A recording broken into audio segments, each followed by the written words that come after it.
Oi, gente, tudo bem? Hoje eu quero falar sobre Belladonna, que é o último livro que eu peguei no Kindle Unlimited da Laura Reggiani. E a Belladonna, que é a nossa protagonista, ela é a filha bastarda de um rei ladranime, que é ladrão de almas, mais especificamente conhecido como vampiro mesmo, né? Que comanda um reino dividido entre três províncias e está constantemente em guerra, tanto que ele e o herdeiro dele são mortos, assim como todos os outros bastardos da linhagem, restando apenas a Belladonna, que é encontrada pelo regente do reino, que é o Salvatore, e avisada que ela se tornará a princesa e, consequentemente, rainha depois, se ela obedecer, se ela se manter quieta, silenciosa e obediente, com alguma história ridícula sobre a ascendência dela, já que ela é bastarda, ela é filha de uma bravatana, que é um reino de outro lugar, que não é especificamente inimigo, mas também não tem um bom relacionamento, enfim. Mas eles inventam uma historinha ali sobre ela ser filha da nobreza desse outro reino, enfim. No dia da apresentação dela, ela está embebida com toda a cortesia, com toda a beleza, o sangue, que inclusive, né, eles são vampiros, que a princesa tem acesso. Só que ela é quase morta por um dos outros dois príncipes, que é o Luca.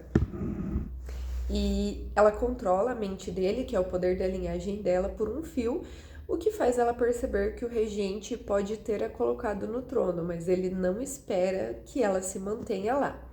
E nessa primeira parte do livro, principalmente, a gente vê os jogos políticos que a Belladonna acha estar preparada, mas ainda está longe de entender, apesar de a gata aprender assim muito rápido.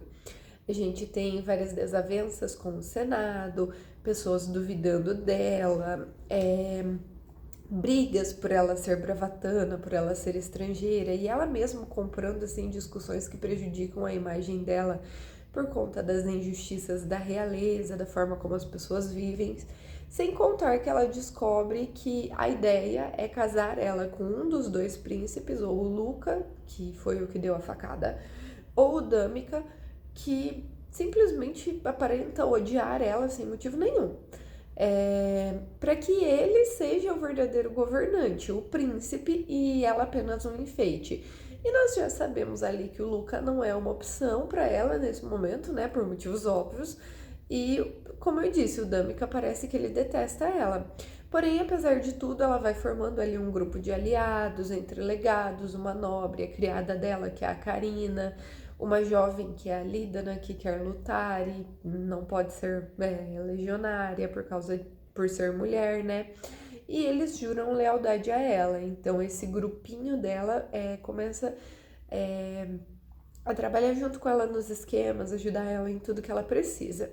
Tanto que a Belladonna consegue convencer um acordo ali com a Bravata, o povo estrangeiro do qual ela faz parte, que o Senado finge que ela é da nobreza, e ela parece ter motivos por trás disso que ainda não estão muito claros, porque ela faz um acordo em troca de minérios, enfim. Ela também vai visitar a Sibila, que é meio que a vidente do reino, para receber a bênção de algum dos deuses do panteão que eles acreditam. E ela é escolhida por Niverma, que é a deusa da sabedoria e da estratégia de guerra. Durante essa viagem, ela acaba se fazendo bem adorada pelos soldados, ela promete cidadanias, ela promete medalhas para os que forem estrangeiros e se dedicarem o suficiente. E é aí que a gente vê o motivo por trás do acordo com a Bravata, porque ela vai usar os metais para fazer essas medalhas. Só que eles são atacados no caminho e tanto o Luca como o Dâmica revelam estar esperando por isso, mas após o Luca salvar a criada dela, a Carina, eles informam que um ataque não aconteceu por inimigos, mas sim por romalhos e que além disso o comandante é alguém de dentro do palácio. Já de volta no palácio, em casa, a Belladonna descobriu um segredo do Dâmica e também o motivo de ele ter a tratado tão mal desde o início. Ele é apaixonado por uma jovem que foi presa pelo Salvatore para fazer com que ele cooperasse e obedecesse. Só que a princesa, a Belladonna, conseguiu tirar essa moça das mãos do Salvatore e resgatar ela, e assim ela consegue forjar uma aliança com o Dâmica, já que eles vinham ali desenvolvendo uma amizade, enfim. Ele só não queria casar com ela porque ele estava apaixonado por outra. E tá tudo bem, né? E agora ela tá livre, ou no caso ela está nas mãos da Belladonna, que é bem, apesar de ser sádica, é bem menos do que o Salvatore. O Luca, por outro lado, foi quem deu dicas propositais para que ela descobrisse a moça, talvez com o objetivo de fazer com que ela escolhesse ele para se casar, mas na verdade ela acabou resgatando ela e ele fica com muitos ciúmes quando ele vê ela interagindo mais com o Dâmica, sem saber que é por causa da namorada dele, né? Da ajuda que ela está dando. Só que as coisas mudam quando a Belladonna decide colocar as cartas na mesa com o Luca, falando que ela quer se casar com ele, mas não para ser um peão do Salvatore, e sim para que eles possam atuar juntos contra o regente. Sem contar, né, que ali existe uma óbvia atração entre eles desde o início, apesar, né, do início difícil que eles tiveram. E ele concorda, só que ele quer ela como recompensa. E assim, esse homem claramente é obcecado por ela e a Belladonna ainda nem percebe o tanto que ele é.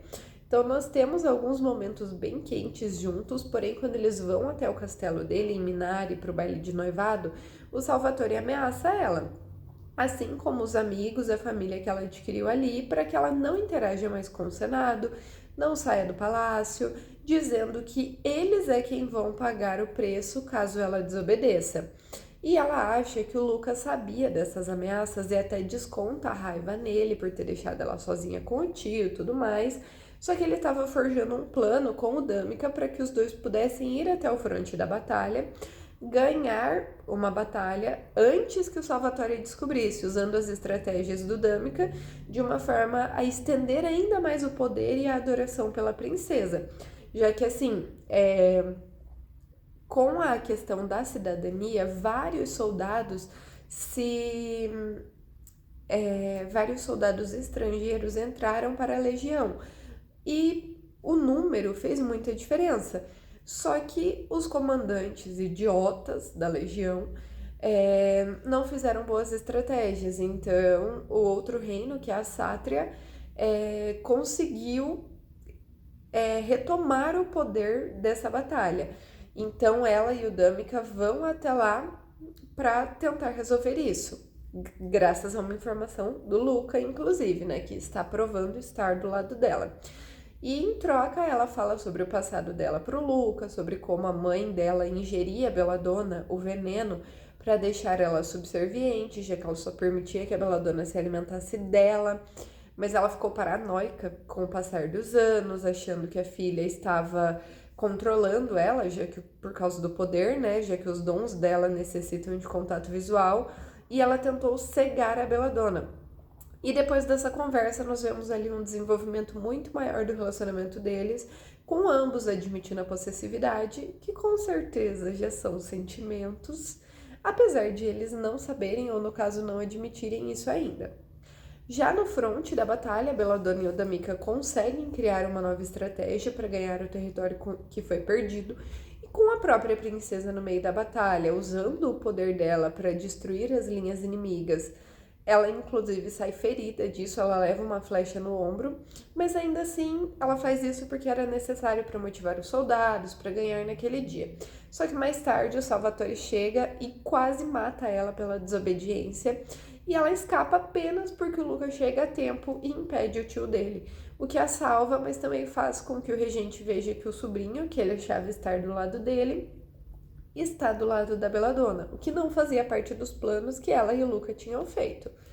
No dia da coroação dela como rainha, um dia antes do casamento com o Luca, né, o Salvatore ameaça ela novamente, dizendo que se ela não abrir mão do Luca, ela irá abrir mão de outra coisa. E pouco tempo depois, ela e a Carina, que era a criada humana dela, sua amiga, são envenenadas com Belladonna. Ela tem alucinações, achando que o Luca é o culpado, só que a Carina não é salva a tempo, porque por ela ser ladranime, se ela ingerir sangue a tempo, ela consegue se curar. A Carina era humana. E quando a Belladonna acorda, 4 dias depois, ela descobre que todos do grupo dela foram envenenados. Só que o restante era ladranime, então eles conseguiram ingerir sangue e sobreviver a tempo. Como a Karina era humana, não funcionou para ela, né? E ela e a Karina receberam doses ainda maiores, tanto que a própria Belladonna quase não sobreviveu. Só que no caso dela foi muito mais pela humilhação que ele fez isso do que para tentar realmente se livrar dela. Então, ela se mantém maquinando, ela decide que ela vai se vingar do Salvatore, que ele passou do limite, ele já tinha passado, já era o plano dela, mas ela decide adiantar os planos, né? E ela também se resolve com o Luca, mesmo que ela acabe apunhalando ele para ter certeza de que pode confiar nele, já que, novamente, né, ferimento, sangue, curado. Ela vai controlando todos os que ela pode, criados, soldados, com o poder dela, fazendo de tudo para que o Salvatore não consiga escapar. Mas ele consegue pegar de volta a namorada do Damica e também descobre que ela está usando os poderes. Então ela e o Luca precisam ajustar os planos às pressas, já que ela é convocada para o Senado com urgência, onde o Salvatore fará com que ela seja morta pelas próprias mãos do Luca, inclusive, já que quando o maior medo do reino era justamente que a família real usasse esses poderes de controle da mente, que são da linhagem da família real, para manipular as pessoas. Então, assim, ela e o Luca meio que formam um plano, assim, de última hora para tentar fazer com que eles saiam vitoriosos disso. E, assim, o capítulo seguinte é sobre a narração do Luca e é extremamente agoniante. Eu não posso nem descrever o quanto. Ver o Luca pensando o quanto ele ama ela, mas ele está traindo ela e ficando ao lado do tio, mesmo depois deles terem se casado escondidos. E assim, você sente, não tem outra forma de eu descrever, você sente a dor enquanto você tá lendo, você sente a agonia que ele está sentindo. Porém, quando ele perfura ela com um punhal, ele se lembra de que esse foi o plano deles para conseguir retomar a confiança do Salvatore e tirar o poder dele, já que eles só não conseguiam controlar ele por causa de anéis que impedem que ladranimes controlem uns aos outros. Então ele consegue tirar o anel do Salvatore para que eles revelem tudo que ele vem fazendo. Só que assim, como ele jamais conseguiria ferir a Belladonna, que dirá quase matar ela, ele pediu para que ela usasse o poder para que ele não fosse o único elo fraco no plano. Que foi feito às pressas, mas que funcionou perfeitamente.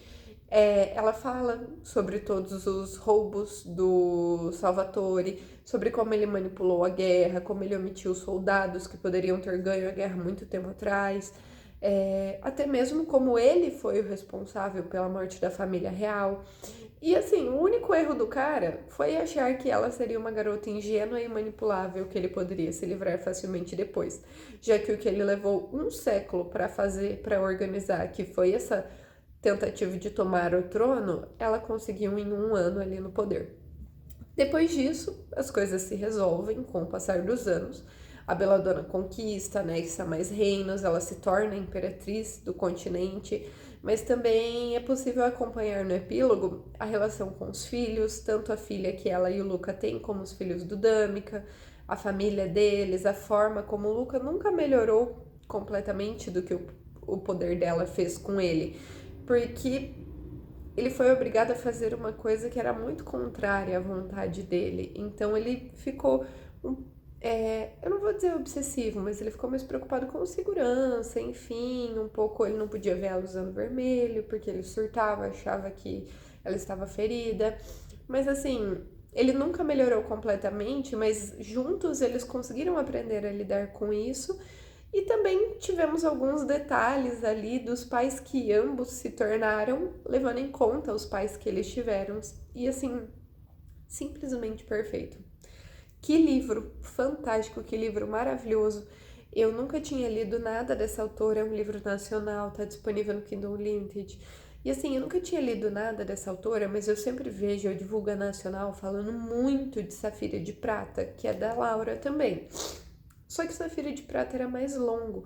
Como eu estou lendo um outro livro no meu clube com a minha amiga, eu decidi pegar um livro único e fui para Belladonna. E assim, o tanto de vezes, se vocês olharem é, no meu Instagram, a gente da Donas da Corte, eu faço diário de leitura nos stories e eu crio destaques quando eu concluo a leitura.